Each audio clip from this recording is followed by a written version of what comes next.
Milestone school and কলেজের উপরে যুদ্ধবিমান বিধ্বস্তের পর 48 ঘন্টা অতিবাহিত হতে চলেছে। এখনও আমরা দুর্ভাগা বাংলাদেশি জনগণ যারা প্রবাসে থাকি এখনও জানতে পারলাম না যে কতজন মানুষ হতাহত হয়েছে, কতজন মানুষ নিহত হয়েছে। এমন অরাজক পরিস্থিতি বাংলাদেশে 5ই অগাস্টের পরে মনে হয় আর হয়নি। যার বন্ধু হারিয়েছে, যার ভাই হারিয়েছে, যার সহপাঠী হারিয়েছে, সে জানে কষ্ট কি। তারা দাবি করতেই পারে, মিছিল মিটিং করতে পারে, তাই বলে সেনাবাহিনী তাদেরকে দৌড়াতে দৌড়াতে মারবে, এটা কল্পনা করা যায়? সেনাবাহিনী বর্তমানে মাঠে থাকার পর্যায়ে নেই। সেনাবাহিনী মনস্তান্ত্রিকভাবেই আমার মনে হচ্ছে তারা আর মাঠে থাকতে চাচ্ছে না। ইউনূস গং সেনাবাহিনীকে ব্যবহার করে এখনো টিকে আছে। ইউনূস গংকে বলবো, সেনাবাহিনীকে মুক্তি দিন, বাংলাদেশকে মুক্তি দিন। না পারলে সুন্দর একটা নির্বাচনের আয়োজন করে বিদায় হও। নির্বাচনের পরে তোমাদের কাউকে বাংলাদেশে খুঁজে পাওয়া যাবে না। তোমরা যারা এই ইন্টারিম গভর্নমেন্টের মন্ত্রী হয়েছ, তোমাদের কাউকেই খুঁজে পাওয়া যাবে না, এটা আমরা সবাই জানি। তোমরা বাংলাদেশকে মুক্তি দাও। আজকে আসিফ নজরুল এবং ফেজ সজীব বাংলাদেশের ইতিহাসে সবচেয়ে নিকৃষ্ট, নির্লজ্জ, বেহায়া। ফেজ সজীব শফিকুল ইসলাম মূর্খ। ওকে যদি আজকে মাইলস্টোন স্কুল অ্যান্ড কলেজের ভিতরে জুতা পেটা করানো হতো আমি খুবই খুশি হতাম। এত নির্লজ্জ লোক পৃথিবীতে কিভাবে করে, এখনো শ্বাস প্রশ্বাস নেই, এটা আমার মাথায় ধরে না। সে এই গভর্নমেন্টের কোনো দোষী খুঁজে পায় না। কত বড় নির্লজ্জ হলে এরকম একটা প্রাণী পৃথিবীতে বেঁচে থাকে। এত বড় নির্লজ্জ কিভাবে বাংলার জমিনে আসলো? মির্জাপুরের পরে মনে হয় এই দ্বিতীয় মির্জাপুর। কোথাও কোনো সহানুভূতি নেই, কিছু নেই, নির্লজ্জের মতো চলে এসেছে এখানে। আর বাকি রাজনৈতিক দল যার যার আখের গোছাতে ব্যস্ত।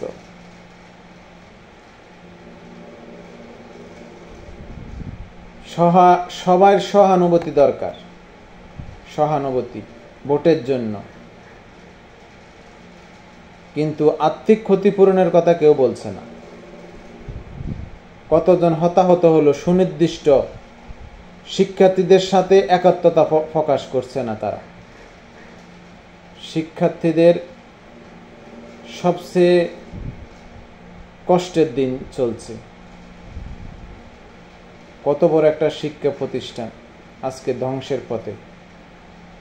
তাদের ক্ষতিপূরণ দেওয়ার কোনো কথা নেই, দাফন কাফনের ব্যবস্থা নেই, ভালো চিকিৎসার কোনো ব্যবস্থা নেই। তাদের ভালো চিকিৎসা কে করবে?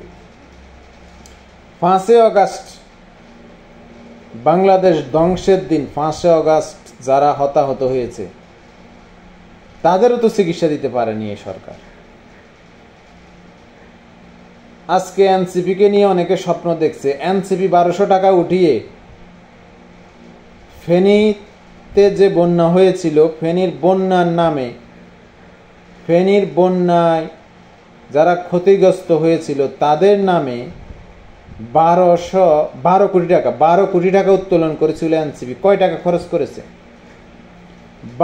12 কোটি টাকার হিসাব যখনই ফেনীর লোক চেয়েছে, আমি এক ইমামকে ধন্যবাদ জানাবো যিনি গত শুক্রবারে এই কথাটা বলেছিলেন যে এনসিপি আসলে আমরা তাদের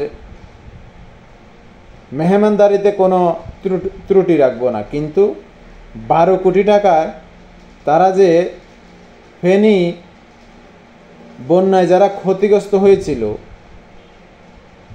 2024 সালে তাদেরকে দেওয়ার কথা ছিল।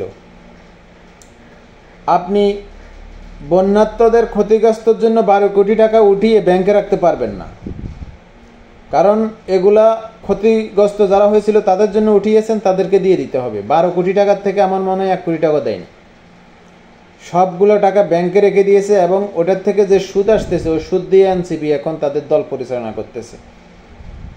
এটা অত্যন্ত লজ্জার। প্রধান উপদেষ্টা নির্লজ্জ। চট্টগ্রামের মানুষ, আমিও চট্টগ্রামের মানুষ, এরকম লোক নির্লজ্জ হয়। সুদি ব্যবসা যারা করে তারা নির্লজ্জ, তাদের কোনো লজ্জা নেই। সুদি ব্যবসা যারা করে তাদের অন্তর এক, বাহিরে আরেক। ডক্টর ইউনূসের ভিতরে এক, বাহিরে আরেক। আপনারা বাহির দেখে তাকে ভালোবেসেছেন, কিন্তু ভিতরে সে অন্য একটা নিকৃষ্ট প্রাণী।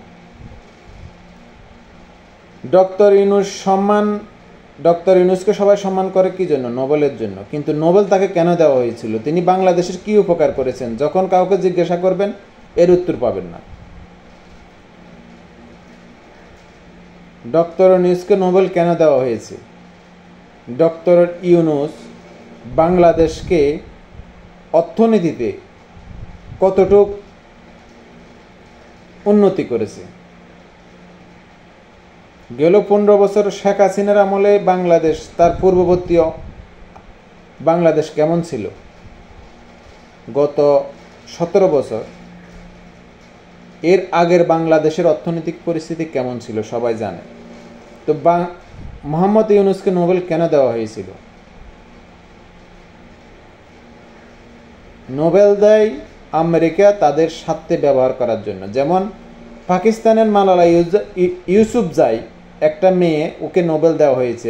আজ হোক, 50 বছর পরে হোক, 20 বছর পরে হোক, এই মালালা ইউসুফজাইকে আমেরিকা পাকিস্তানের ক্ষমতায় বসাবে এবং ব্যবহার করবে। তো সবাই প্রতিবাদ জানান। এভাবে একটা দেশ চলতে পারে না। একটা দেশের প্রধান কিভাবে ভিক্ষা করে, ফেসবুকে সহযোগিতা চাই। আমাদের কি রাষ্ট্রীয় তহবিলে এত অভাব পড়েছে যে ক্ষতিগ্রস্তদের জন্য বিকাশে টাকা চাইতে হবে? ধিক্কার জানায় প্রধান উপদেষ্টাকে, ধিক্কার জানায় ইউনূস গংকে, যারা এই সরকারে বসে বসে দেশটাকে ধ্বংস করতেছেন। সবাই ভালো থাকবেন। শুভরাত্রি।